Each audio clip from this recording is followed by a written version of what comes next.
सिर्फ जी बिजनेस पर। प्रायोजक Safari Decor, reclaim your life. Design your solitaire jewelry at mesolitaire.com. SR, let's begin. Nerolac Impression Eco Clean और You Bike, life fully charged. इस हफ्ते mobiles and more में देखिए, बाजार में आए दो नए स्मार्टफोन्स पर हमारा वर्डिक्ट, एक N8 तो दूसरा X8, war of the operating system और मोबाइल्स की दुनिया की लेटेस्ट खबरें। तो देखना ना भूलें मोबाइल्स एंड मोर रविवार रात 10 बजे और शनिवार सुबह 11:30 बजे। जी बिजनेस, आपका फायदा। प्रायोजक ओकाया ट्यूबलर का वादा, लाइफ डबल से भी ज्यादा। नमस्कार, आपका स्वागत है। मैं हूं असीम मनचंदा। देश में टेलीकॉम ग्राहकों की संख्या 70 करोड़ से पार पहुंच गई है और टेलीकॉम कंपनियां हर महीने 1.5 से 2 करोड़ ग्राहक जोड़ रही हैं। इस ग्रोथ को बनाए रखने के लिए सरकार के क्या कदम होंगे और पॉलिसीज क्या होंगी, हमारे साथ दूरसंचार सचिव आर चंद्रशेखर मौजूद है। चंद्रशेखर जी, आपका हमारे शो में स्वागत है। हमने पिछले 5 साल में देखा कि टेलीकॉम सेक्टर में एक मासिव ग्रोथ आई है। हमने आपका रिकॉर्ड देखा, आपने आईटी सेक्टर में एक मासिव टर्न अराउंड किया है। तो टेलीकॉम सेक्टर में अब आपका क्या प्रायोरिटीज क्या रहेंगी आपकी? देखिए, अभी तक जो टेलीकॉम सेक्टर में ग्रोथ हुआ है उसका ज्यादातर अर्बन एरियाज में बहुत बड़े तौर पे एक्सपेंशन हुआ है, पर अभी भी जहां तक रूरल एरियाज का सवाल है वहां पे ग्रोथ पे अभी भी काफी गैप्स है और पेनिट्रेशन लेवल्स कम है और ब्रॉडबैंड ग्रोथ में भी कुछ कमियां हैं। तो ये एरियाज में अभी काफी ग्राउंड कवर करना है हमें और इसी पे कंसंट्रेशन होनी चाहिए। ब्रॉडबैंड की आपने बात की, क्योंकि टेली डेंसिटी अभी काफी कम है, तो किस तरह से बढ़ावा देने का आपने प्लान बनाया, योजना बनाई है? अभी तो योजना बन रहा है इसका।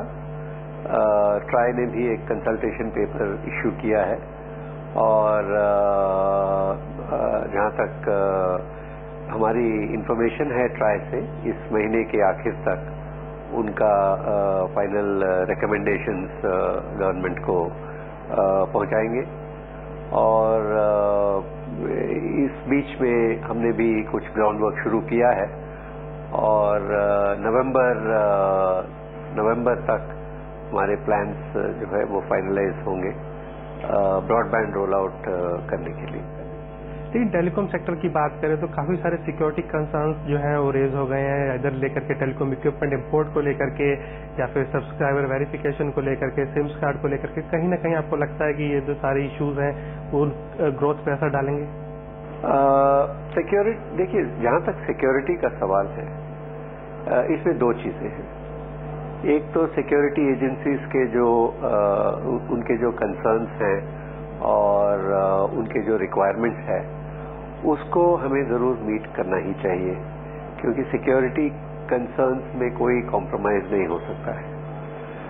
पर जो सिक्योरिटी कंसर्न्स है उस पे हम एक्शन लेते वक्त ये देखने की जरूरत है कि क्या ये जो एक्शंस हम लेने जा रहे हैं ये टेक्निकली फीजिबल है और वायबल है, सस्टेनेबल है। दूसरा, इसका कमर्शियल इम्पैक्ट क्या होगा। तीसरा, इसका सर्विसेज पे क्या इम्पैक्ट हो सकता है। और चौथा, इसमें ग्लोबल प्रैक्टिसेस क्या हैं। और दूसरे, क्योंकि ये ज्यादातर जो सिक्योरिटी कंसर्न्स है ये सिर्फ इंडिया के ही नहीं है, सारी दुनिया में ऐसे कंसर्न्स आज की डेट में हैं। तो ये चारों जो डायमेंशंस है इसके ध्यान में रखते हुए हमें ऐसे कदम लेना चाहिए, कैलिब्रेटेड स्टेप्स जो सिक्योरिटी कंसर्न्स को एड्रेस करते हैं और साइमल्टेनियसली जो है ग्रोथ में कोई ऑब्स्ट्रक्शन नहीं हो जाती। लेकिन दूरसंचार विभाग का एक प्रस्ताव है कि सिम कार्ड जो है अब आपको उपलब्ध सीधा आपके घर आएगा, जिस तरह से डेबिट कार्ड मिलता है। तो कहीं ना कहीं लगता है कि जहां पर प्रोक्योरमेंट करने में ग्राहक को मुश्किल होगी, कहीं ना कहीं ग्रोथ पर असर। अभी तक तो ये ऐसे जो इंस्ट्रक्शंस है ये फाइनलाइज नहीं हुए हैं।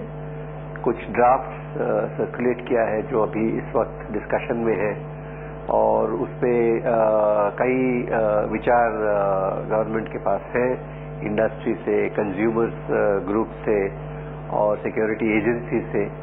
और ये सारे व्यूज को ध्यान में रखते हुए हमें फाइनलाइज करना है।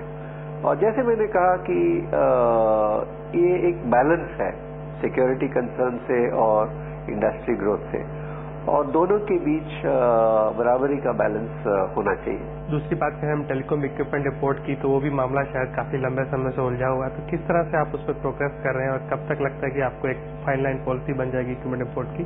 जो गाइडलाइंस पे इशू हुआ था उसमें कुछ एजेंसीज ने खासतौर से जो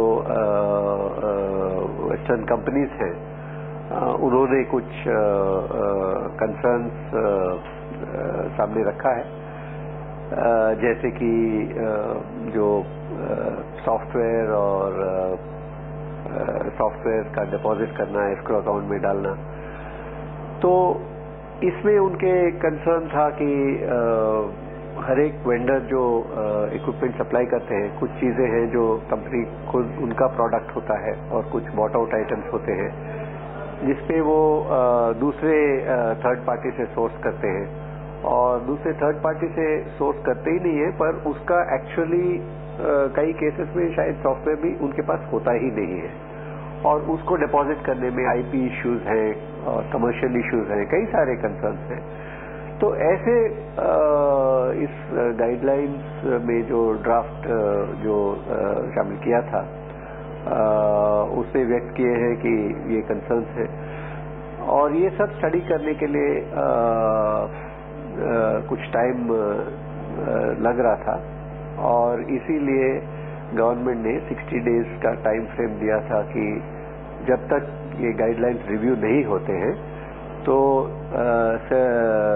कंपनीज अपने सेल्फ सर्टिफिकेशन दे सकते हैं, और उसके बाद गवर्नमेंट उसका security clearance case by case basis में देख के देंगे।